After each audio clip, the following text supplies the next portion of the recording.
I think I kind of afraid of my roommate now. My roommate you always use oven to cook his food. So our oven is very big. So whenever he is cooking, and I just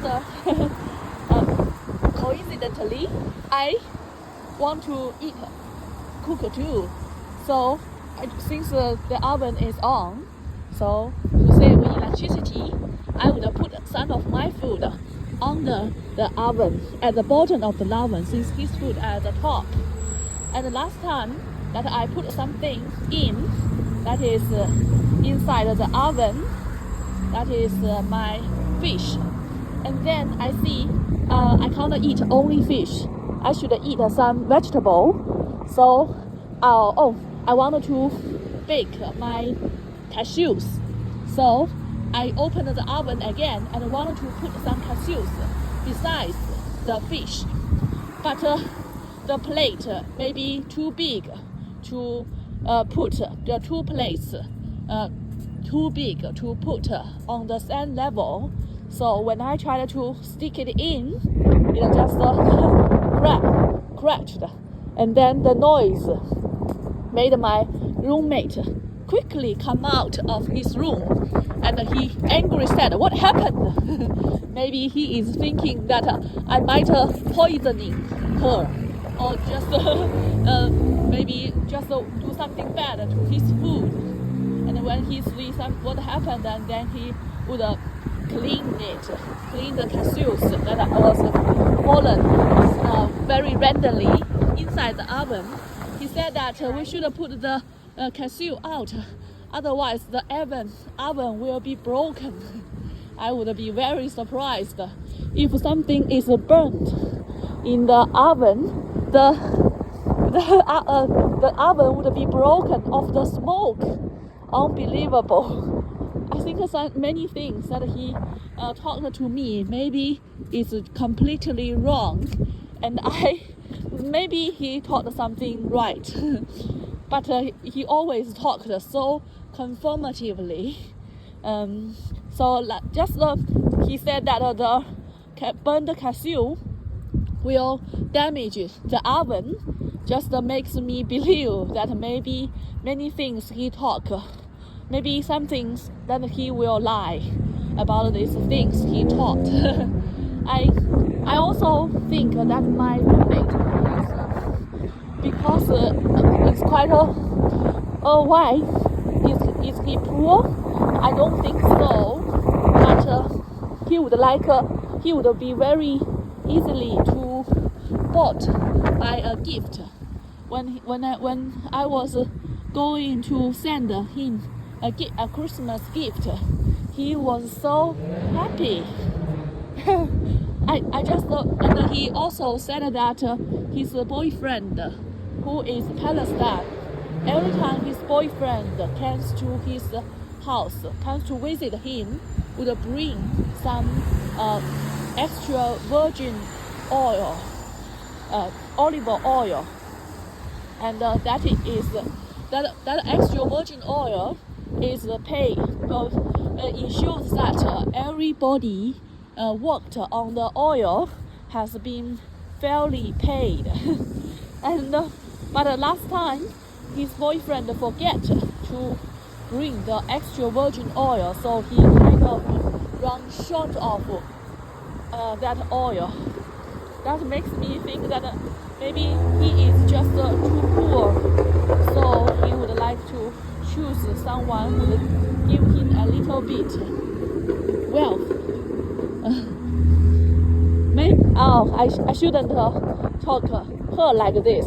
I think I am like this, right? I am so poor. So when my boyfriend bought me so many things, always take me to the restaurant, it is so windy.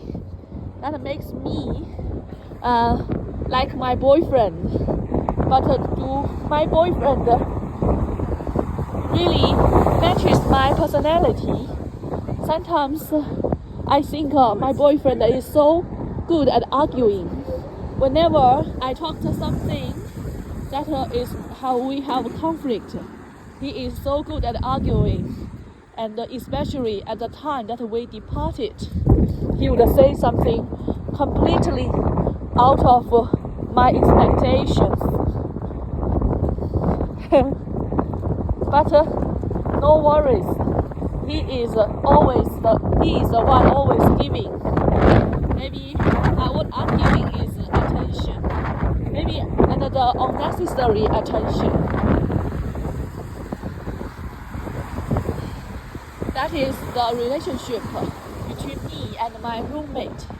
Always makes me a little bit sad, a little bit feel to live, to work in that room. He's so straight eyes, looks angry, makes me shrink. I always shrink. When I was on campus, the people who are making food, I don't find any compassion between me and them, because that is a very different spirit soils. That it is very common for them to smile to each other, to very nice to each other, but it is not.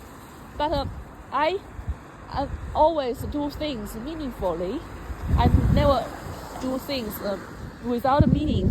So it is very awkward for me if I don't follow suit to smile with other people. So to avoid confronting others, I would just shrink myself to avoid any conflict with those working people. So many conflict for me to live. Just as the psychology book that I read yesterday, talking about the human life is just a lot of conflict, always in conflict. It is just the way it matters is what you live it, how you live it now. Not there's never a moment that without conflict. So the best way to live a life, I suddenly realized that to have someone always distract you from the conflicting, paradoxing state that you are in, if you are so clear-minded and you're thinking about things, then you would feel so sad or so worried.